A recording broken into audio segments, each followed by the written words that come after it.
In my previous video, I explained you about the universal law of gravitation. What was universal law of gravitation? That if two objects are at a distance d, then some force is applied between the objects which is equals to F is equals to g mm upon d square. Capital M is the mass of this object and small m is the mass of this object. So, what was the importance? Force that is binding us towards the earth is the universal law of gravitation. Motion of the moon around the earth. So earth is here, moon is revolving around the moon because of this force between the moon and the earth. Motion of planets around the sun and the tides due to moon and the sun. These are all are responsible because of the force which is applied on different objects. So free fall. What is free fall? Whenever an object falls towards the earth, an acceleration is applied which is known as acceleration due to gravity. So if an object is falling towards the earth under no force, so that is free fall. अगर हम एक ball को ऊपर throw करेंगे, it will attain a certain height and then again will fall back to the ground. So what is responsible? Gravity is pulling the object towards us, towards the ground. So that is free fall. The earth attracts object towards it due to the gravitational force. Whenever objects fall towards the earth under this force alone, we say objects are in free fall. While falling, there is no change in the direction of motion, but due to the earth's attraction, there will be a change in the magnitude of velocity. See, जब कोई भी object नीचे fall कर रहा है तो कोई direction में तो चेंज नहीं कर रहा है. When it is falling downwards then it will always fall downwards, but a change in velocity is taking place. That at the highest peak velocity is zero because no force is applied, no velocity is there. But when it will reach a certain height or it will fall on the ground, it will have a certain velocity on the object. So if there is a change in velocity, acceleration is there. Whenever an object falls towards the earth, an acceleration is involved due to the earth's gravitational force. This is known as acceleration due to the gravitational force of the earth or acceleration due to gravity. See, we studied second law of motion, that F is equals to mass into acceleration. And here we are talking about the falling objects, so A will be g. G, it is acceleration due to gravity. So I can write F is equals to mg. Here I am talking about a small object that is falling on the ground, so its mass is m. We also studied universal law of gravitation. Universal law of gravitation states that two objects exerts a force of g mm upon r square upon d square. Here m is the mass of the earth and m is the small m is the mass of the object that is attracting or falling on the ground. So if I equate these two forces, mg is equals to g mm upon d square. D is the distance between the object and the earth.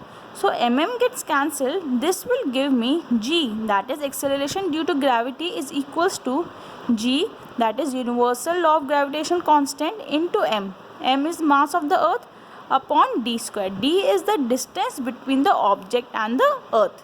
Now if we talk about an object on the earth, here d can be written as radius of the earth. D is equals to r because distance will be the radius of the earth. So d is r, therefore g is equals to gm upon r square. R is the radius of the earth. See here, g, that is acceleration due to gravity, is inversely proportional to radius square. So if the radius of the earth keeps on increasing, g will decrease eventually. So we can say g, that is acceleration due to gravity, becomes greater at poles than at equator because radius जो poles पे है वो कम है, सो g is more. G becomes greater at poles than at equator.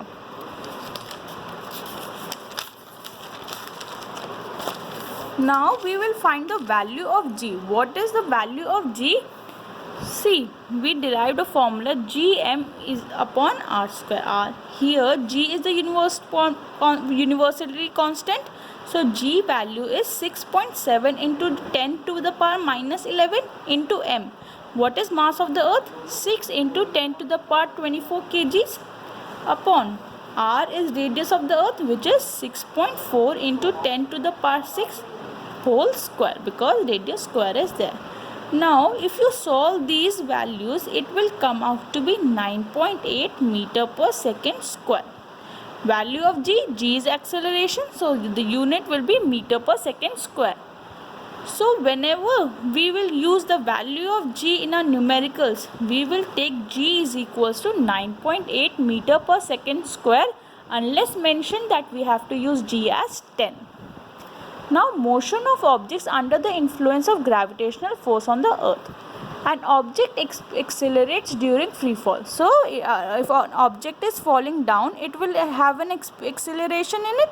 This acceleration experienced by an object is independent of its mass. See, if we throw a heavy object, a heavy object is there. One is a solid object and one is hollow from inside. One is big and one is so small. If we throw these objects simultaneously, what we'll observe is they are falling at the same rate. Why? Because the acceleration is independent of its mass. No matter how heavy, solid or big ball is there, it will fall at the same rate. So as g is constant near the earth, all the equations for uniformly accelerated motion will become valid. We studied three equations of motion, which were v is equals to u plus at, s is equals to ut plus half at square, and v square is equals to u square plus 2as. But here a is replaced by g, so the equations will become the same. Just a will be replaced by g. V is equals to u plus gt, s is equals to ut plus half gt square, and v square is equals to u square plus 2gs.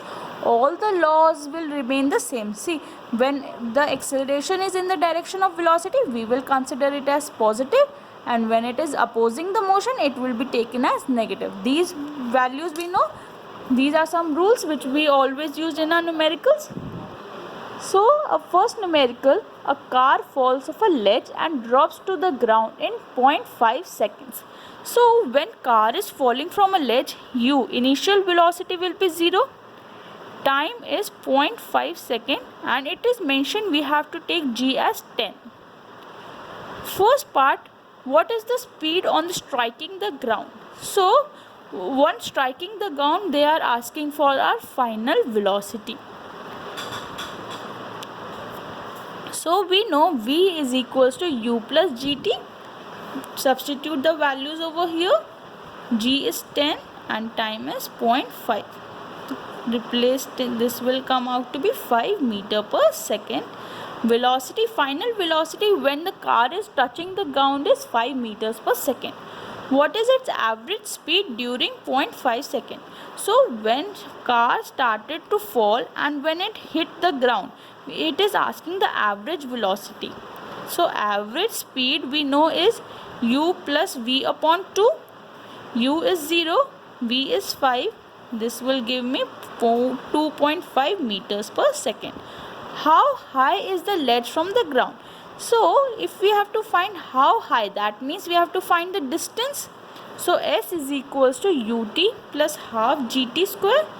Substitute here, u is 0, so ut will become 0. This will give me half g and t square. So this is equals to 5 into 2.5, which is 12.5 meters. So the distance of the car from the ground is 12.5 meters. Understood? Just you have to substitute the values, understand what is given in the question and put their values. Second example, an object is thrown vertically upwards. So when an object is thrown vertically upwards, it will be having some velocity u. It is rising to a height of 10 meters. So the distance here is 10 meters. S is 10 meters. Calculate the velocity with which object was thrown upwards. So here u is there, but when it will reach a certain height, the maximum height, velocity will become 0. Final velocity is 0. We have to find u. So we know v square is equals to u square plus 2as. Here a will be as gs. Now consider here, important point is this, that the object is going in the upward direction and acceleration is applying in the downward direction. So we will use g as minus 10 because it is opposing the motion. So 0 is equals to u square plus 2 into minus 10 into 10. So u square will be equals to 200. Therefore u is equals to 10 root 2 meters per second. Understood why I used minus 10? Because ball is going in the upward direction and acceleration is applied in the downward, that is the opposite direction. So g will be considered as minus 10. So u is equals to 10 root 2 meter per second. Time taken by the object to reach the highest point. So we have to calculate t as well. V is equals to u plus at. So a will be replaced by g. V is 0. U is 10 root 2. G is minus 10. So 10 t is equals to 10 root 2. Therefore t is equals to root 2 seconds. Root 2 value is 1.414 seconds. So this is our answer. So we have some questions on page 136. What do you mean by free fall? Whenever an object is falling from a certain height under the force of gravity, it is known as free fall. What do you mean by acceleration due to gravity? An object in a free fall that is applied by the force from the ground, it is known as acceleration due to gravity. Its value is 9.8 meter per second square. Thank you.